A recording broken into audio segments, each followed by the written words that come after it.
Why does nobody want to drive for Alpine? Oh yes, we're going to take a look into the Alpine team today and why perhaps drivers aren't sticking around in a team that is not exactly slow. They're fighting for 4th in the Constructors' Championship, and yet we've seen veterans such as Daniel Ricciardo and Fernando Alonso and juniors like Oscar Piastri all walk away from a team that you would think from their performance this season especially is in the ascendancy. However, all those drivers have gone, you know what mate, I'm actually going to look elsewhere. And I think it's a very telling sign about the leadership and infrastructure of the team. When you have someone like Fernando Alonso in your ranks who is performing at an insane level at 41 years old, you can't play games and you certainly can't try and outsmart a wily old fox who isn't afraid to burn a bridge, or 10. They completely fumbled the bag with Fernando, trying to only keep him sweet until Oscar Piastri was ready to step up into Alonso's seat when I'm sure they made the assumption that the two-time champion would eventually retire. But the Spaniard clearly has other plans. It seems as though he wants to carry on in the sport until he's 50 years old at this rate. And I'm totally here for that. So they messed it up with Fernando. And they also messed it up with Danny Ric a few years prior when they were branded as Renault. The Aussie signed for Renault on a 2-year deal in 2019, and it was seen as a pretty big statement of intent that they're wanting to sign top drivers. Yes, Danny Ric was seen as a top driver at this time in F1.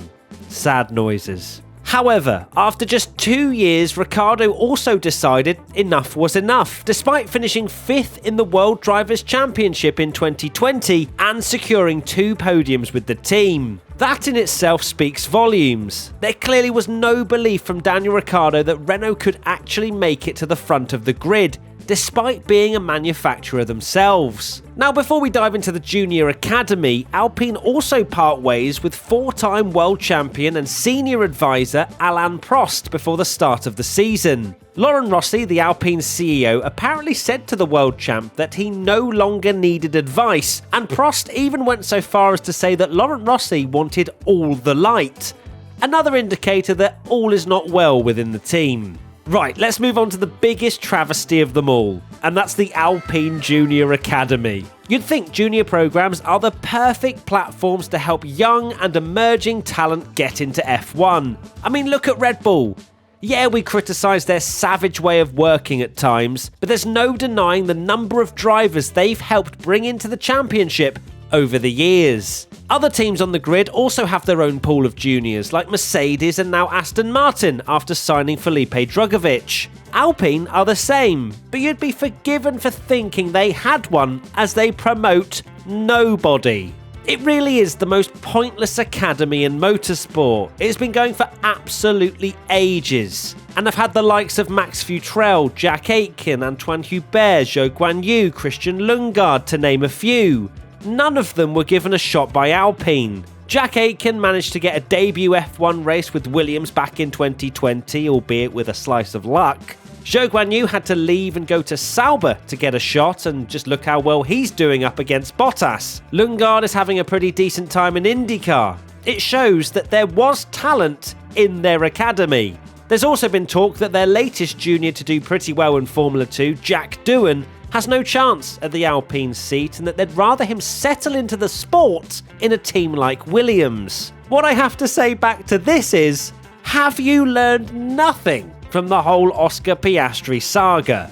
Anyway, this may well be the last time we speak about their junior academy being a disaster, because it seems as though the CEO is thinking about ending the whole programme after the Piastri ordeal. As reported by The Race, Laurent Rossi has been discussing the impacts of Piastri being funded by the team in his junior career just for him to jump ship and join McLaren for 2023. He said the problem it creates is that it makes the market too fluid a place. That endangers the stakeholders that invest into it. If you decide that you're going to save money every year by not investing in drivers and then you just poach them with that money you saved, it's a different proposition. I'm not sure, therefore, I want to continue training those drivers, or I'm going to have to lock them in with a contract that might not be appealing to them. That's all well and good. However, hear me out, Mr. Rossi. What about you give at least one of your juniors a full-time seat in the Alpine. And then they might not have to go fishing around for another team. Oscar Piastri is one of the most exciting new prospects to come up through the ranks, and the team arrogantly thought he wouldn't go elsewhere. Well, look how wrong they were. There you have it, a look into why nobody wants to drive for Alpine. What do you make of this whole situation? Let us know in the comment section below.